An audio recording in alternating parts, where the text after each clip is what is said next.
umat Islam di dunia ini berakidahkan tauhid, yang artinya tauhid itu dari kata wahid, mengesahkan, yang bahwasanya tidak ada Tuhan selain Allah.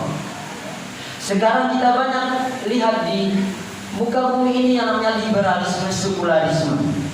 Liberalisme, sekularisme. Kalau misalnya kita lihat sekarang ini, bahwasanya umat Islam itu anti Pancasila. Seperti yang Ustaz Henry kemarin ngomong pas sholat, beliau ngomong sungguh bodoh orang Islam ngomong Pancasila bertentangan dengan Islam. Coba kita lihat di sila terakhir, keadilan sosial bagi seluruh rakyat Indonesia. Di Al-Quran disebutkan wa'tasimu bihablillahi jami'an wa la tafarraqu. Apa artinya? Dan bersilaturahmi, wa'tasimu, bersatulah kalian bihablillah, dengan tali-tali Allah, wala tafarraqu, dan janganlah tercerai-berai. Adapun orang Islam yang mau dikatakan bahwasanya umat Islam anti Pancasila, berarti dia tak baca Quran, berarti dia tak paham akan kandungan Al-Quran. Banyak sekarang kita lihat orang, kalau misalnya kita lihat banyak sekarang orang hafal Quran, banyak orang yang membaca Al-Quran tetapi tidak memahami kandungannya dan tidak mengamalkannya. Itulah kesalahan umat Islam kita. Kalau misalnya kiai kami, dia mengajarkan kami itu ngomong, jadilah kalian ini ulama-ulama yang intelek, bukan intelek yang tahu agama. Ya, kalau intelek yang tahu agama bisa diubah-ubahnya agama kita ini. Kalau ulama yang tahu intelek, harum nama Islam.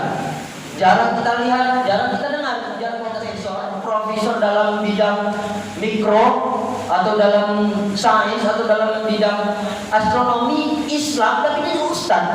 Nah, itulah yang saya saksikan sendiri, bahwasanya umat Islam itu cuma bertafakuh fiddin.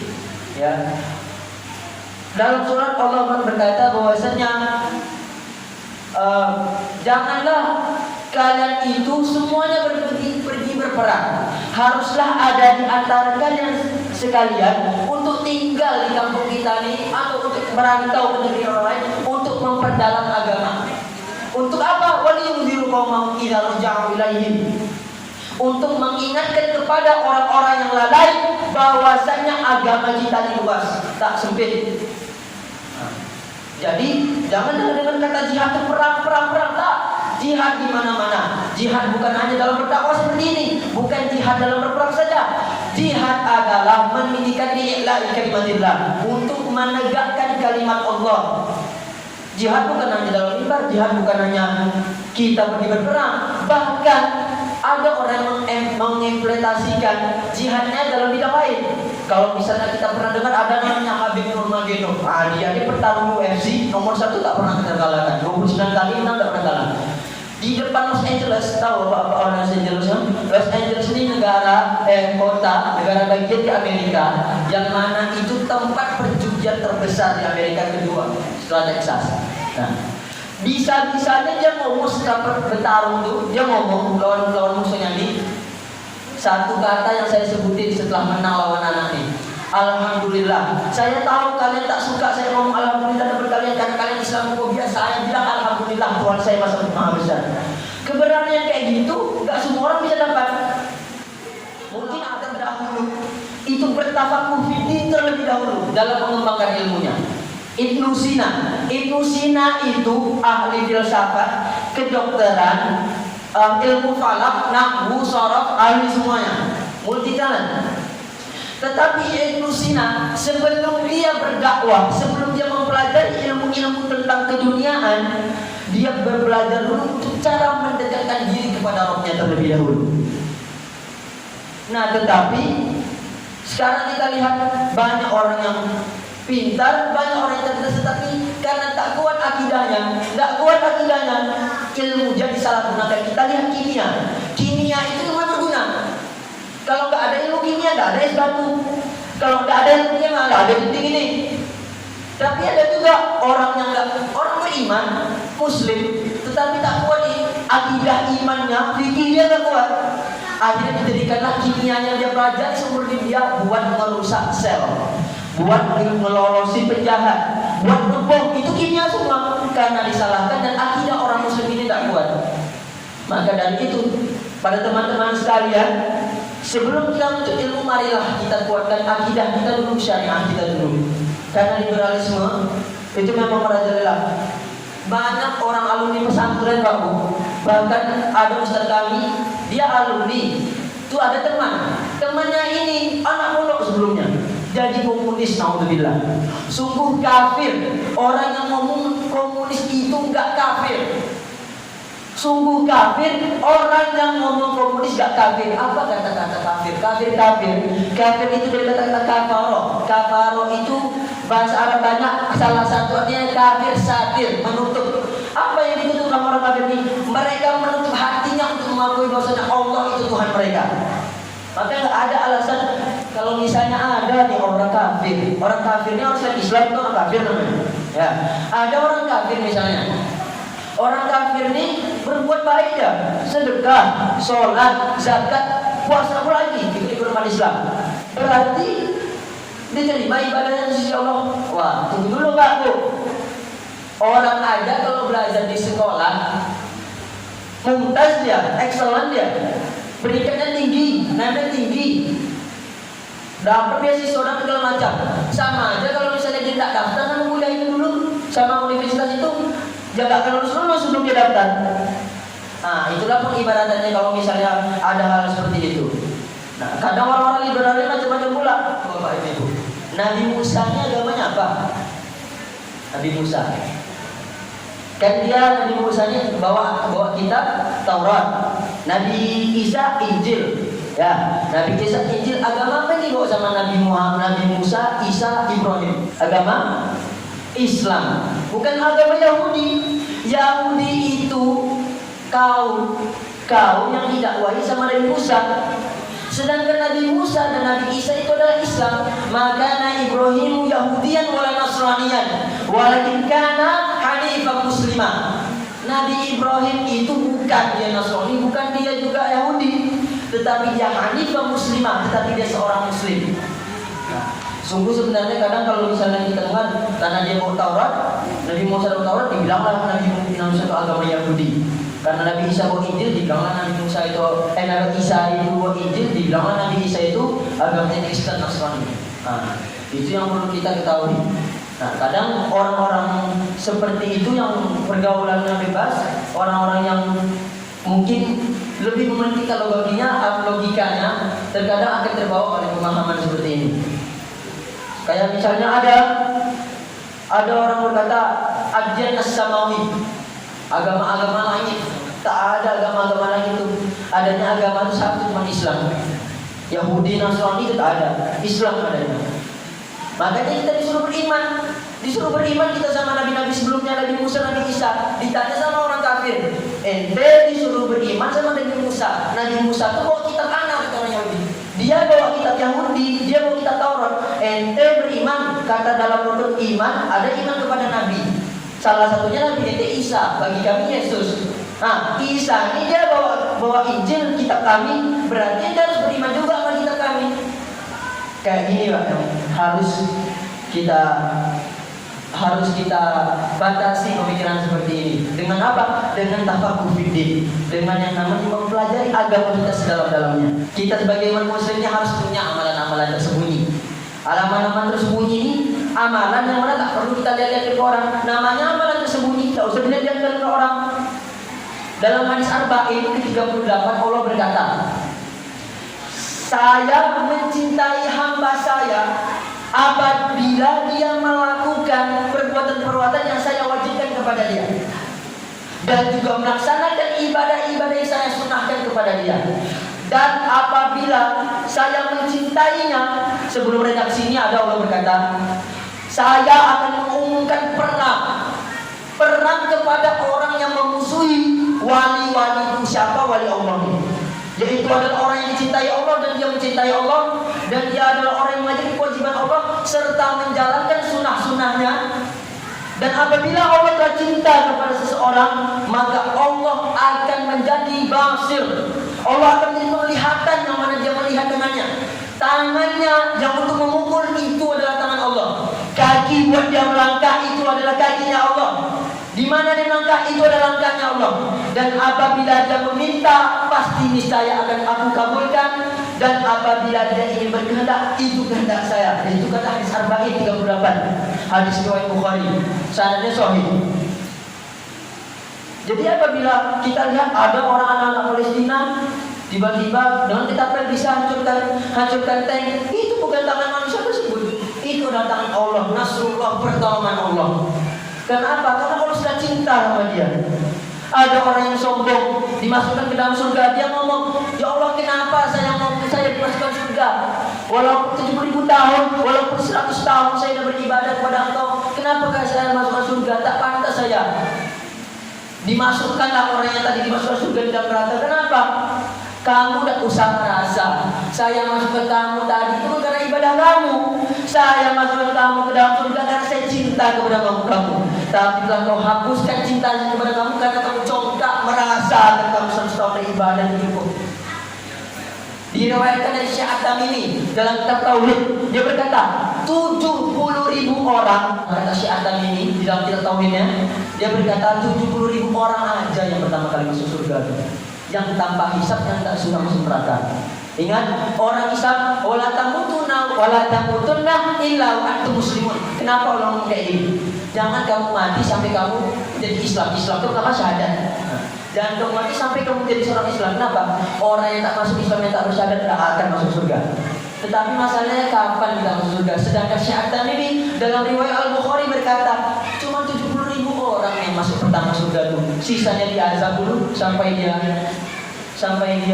bersih dari dosa-dosanya. Ada syafaat. Ingat, syafaat itu ketika telah mendapat ridho dari Allah. Ada syafaat Rasul, ada syafaat yang datang dari Al-Quran. Tetapi syafaat itu datang setelah Allah ridho terhadap orang tersebut. Apabila Allah tidak ridho terhadap orang tersebut, tidak akan berguna baginya syafaat. Maka kita sebagai muslimin harus pandai-pandailah sebagai manusia untuk menyembunyikan kebaikan kita, sebagaimana kita menyembunyikan keburukan-keburukan kita. Kalau kita ada keburukan, kita sembunyikan dalam-dalam. Tapi kalau ada kebaikan, kita buka luas-luas ke orang. Saya ada buat ini, saya ada buat ini, saya ada buat ini. Itulah sifat tabiat manusia yang memang mudah ada dan datang, dan tinggal kita yang mengontrolnya.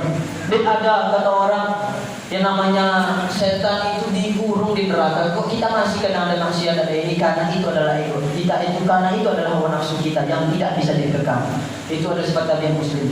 Ketika yang namanya malaikat diuji, kenapa manusia ini melakukan dosa? Kata Allah apa? Hei kamu berdua. Allah ngomong ke malaikat, dua orang nih, dua malaikat ini, kenapa ya Allah manusia ini lakukan dosa ya terus? Taubat dosa kenapa? Ketawa Allah. Kamu tak mau tahu rasanya manusia? Jadilah kamu manusia besok ya. Oh gampang Allah katanya Allah. Rupanya besok menjalani jadi manusia. Selama berarti kenal pula lah dua orang malaikat ini sama wanita. Suka dia sama wanita. Tahu pula wanita ini dua orang ini malaikat. Bilang dia sama malaikat ini, kayak mana caranya ke surga? Kayak mana caranya ke langit? Oh gampang. Nanti malam-malam jam 12 pergi ke lapangan, tenadakan tangan doa. Nanti diangkat tuh. Oh siaplah. Datang mereka bertiga ke tengah lapangan. Doa perempuan wanita ini diangkat benar-benar sama Allah. Pas mereka berdua ini, malaikat ini pengen namanya berdoa, tak diangkat nama Allah. Inilah yang namanya hawa nafsu. Makanya manusia ini adalah umat terbaik. Makanya manusia ini adalah sebagus-bagusnya makhluk yang aku ciptakan. Nah, maka kita jadi sebagai manusia harus sadar akan ini. Kita, misalnya ada orang datang, misalnya ada orang berkata, kalian ini kita jadi masyarakat, Pak. Kami juga jadi pemuda. Jangan sampai kita menjual diri. Jangan sampai kita menjual diri sekaya apapun orangnya. Jangan sampai kita menjual diri. Kau kaya, aku tak meminta. Kau tinggi, aku tak silau. Dengan izin Allah kita tetap bisa lebih dari dia. Intan surah yang suruhku mengisabik akdamaku. Kalau misalnya kamu sekalian kata Allah menolong agamamu, niscaya aku akan menolongmu dan akan aku tetapkan pendirianmu. Jangan takut kita berdakwah sama orang, jangan takut. Orang ini kita pistol, jangan takut. Karena Allah sendiri, Tuhan kita, Tuhan umat manusia yang berkata bahwasanya Ia yang akan menolong kita apabila kita menolong agamanya. Kalau misalnya bapak-bapak, ibu-ibu atau teman-teman sekalian tidak percaya, berarti tidak kuat imannya dong. Tidak percaya sama kandungan Quran. Ini Quran sendiri yang intan surullah yang suruhku yusabit akdamakum. Maka janganlah kita takut dan janganlah kita berharap pada manusia, karena manusia itu PHP, pemberi harapan palsu. Manusia itu tak semuanya bisa menepati janji. Bilang sebelum ini, nyalek ngomong ini saya kesejahterakan ini, rupanya tak jadi-jadi. Itu yang terjadi dengan kita sekarang. Lalu apabila kita bersosialisasi dengan orang, janganlah kita memandang seorang itu dari luar saja. Jangan kita lihat mandang orang semua dari luar saja. Pujian manusia tidak akan membuatmu mulia, dan hinaan manusia tidak akan membuatmu hina. Tetapi hanya Allah lah yang menentukan apakah orang ini hina, apakah orang ini mulia. Jadi sebenarnya percuma aja kita bilang bapak ini mah bajunya kayak gini, tak pulang masjid ini. Introspeksi dulu apakah kita dari pandangan Allah kita mulia. Rupanya bapak yang ini yang kita gunting-guntingkan, yang kita gibah-gibahkan, rupanya dia sholat di masjid yang lebih besar. Rupanya dia berinfak, dia mendirikan masjid, tapi tidak bilang orang karena dia mulia. Apakah kita tahu apa itu? Kita sebagai manusia cuma bisa melihat zahiriyah. Yang kita sebagai manusia fitrah cuma bisa melihat zahiriyah. Yang bisa melihatnya itu adalah Allah. Sampai kiai sekalipun cuma bisa melihat orang itu dari sisi luarnya aja. Orang ini pakainya jin, orang ini kayak gini. Pergi malam-malam terus. Orang nggak benar nih, orang rusak kayak gini. Tak bisa kita klaim kayak itu. Karena yang bisa menghinakan dan memuliakan orang tersebut hanya Allah Subhanahu Wa Taala. Lalu marilah yang namanya tafaqquh fiddin, teman-teman. Tafaqquh fiddin ini tidak akan jauh-jauh dari hadis Nabawi sama Al-Qur'anul Karim. Ingat, sesuatu yang mendekat kepada Quran akan mulia dan dimuliakan. Contohnya, saya dulu alhamdulillah baru tamat ada Quran angkatan. Quran angkatan itu buat dari kulit. Kulit ini bisa dibuat jadi apa-apa. Bisa jadi sendal, bisa pula dia jadi apa biasanya? Banyaklah kulit-kulit itu bisa dijadikan apa-apa. Bisa jadi tas, bisa jadi sandal, bisa jadi sepatu dan lain-lain. Tapi kalau misalnya kulit tadi disandingkan dengan Al-Quran, dipeluk, dicium, dibaca setiap hari. Kenapa? Karena dia mendekat ke Quran. Apakah kita tak mau dekat-dekat sama Al-Quran? Seperti itu, Pak. Jadi apabila kita dekat dengan Al-Quran, awal mula belajar kita pasti kita akan mulia dan dimuliakan. Seperti itu. Balik lagi ke belakang. Maka jalani Al-Quran niscaya kita tidak akan tersesat, karena Allah yang akan menihdinas siratal mustaqim. Seperti tadi ada abang tadi yang ngasih kultuk sore. Apabila kita mencintai Allah, kita mendekatkan diri pada Allah, maka dia akan menihdinas siratal mustaqim. Siratal ladzina an'amta 'alaihim ghairil maghdubi 'alaihim waladdallin. Tidak akan tersesat selama-lamanya apabila Allah dah mengasih jalan yang lurus kepada anak tersebut. Nah, ini ada sebagian info. Terkadang kalau misalnya Ramadan kayak gini, kita tuh sebenarnya banyak hal-hal yang kita lakukan itu mendekatkan diri kita kepada agama-agama setan. Ya, contoh paling kecilnya lah. Biasanya kalau misalnya ada orang ulang tahun, dibeli kue lah, kue kan, pakai kue, colok lilin, terus kita nyalakan lilinnya, doa, tiup, nada. Kayak gitu kan biasanya, Pak. Ini ritual Majusi, ini ritual Yahudi, ya. Orang Yahudi itu kalau misalnya ada dia kayak apa namanya? Ada hari besar, dia bikin kue atau dia bikin jamuan, ada di tengah-tengahnya. Sebelum dia itu meniup lilin, dia akan membacakan doa-doa kepada Yahweh. Yahweh itu mana yang juga setan itu iblis. Itu salah satu Yahudi. Salah satu lagi ada juga kalau misalnya Ramadan ini ada pula kita dengar trompet kan? Trompet itu trompet setan lah. Trompet panggil setan. Ya. Karena orang Yahudi apabila ada datang hari di mana mereka itu dibebaskan dari Mesir, karena mereka itu jadi dibebaskan dari Mesir, mereka akan trompet yang terbuat dari tanduknya kerbau. Nah, kalau ada hari raya besar, ditiup-tiupnya trompet. Nah, itu ritual Yahudi. Salah satunya itu. Nah, ada juga kalau misalnya, jadi orang Mesir ini mereka itu kenapa orang Yahudi ini memang orang yang paling cerdas di muka bumi ini. Yang menguasai dunia sekarang Yahudi. Semua media, perpolitikan, terus kebudayaan, ekonomi semua dikuasai sama orang Yahudi. Orang Yahudi ini dulu doa kepada Allah, ya Allah, kami ini diinjak-injak sama Fir'aun. Yang bikin piramid ini kami tersiksa, kami dipandang buruh gitu bikin piramid. Maka datangkanlah seorang yang lain, datanglah Nabi Musa, diselamatkan sama Nabi Musa. Habis itu orang Yahudi ini membunuh-bunuhlah nabi-nabi Allah, dibunuh sama mereka. Nah, makanya Yahudi itu pada zaman abad-abad perang dunia ke-1 di negara manapun tak diterima. Karena apa? Dibantai di mana-mana. Hitler membantai 70.000 orang Yahudi. Di Prancis dibantai juga. Di mana-mana diberitakan juga. Akhirnya mereka memohonlah kepada Kesultanan Turki Utsmani.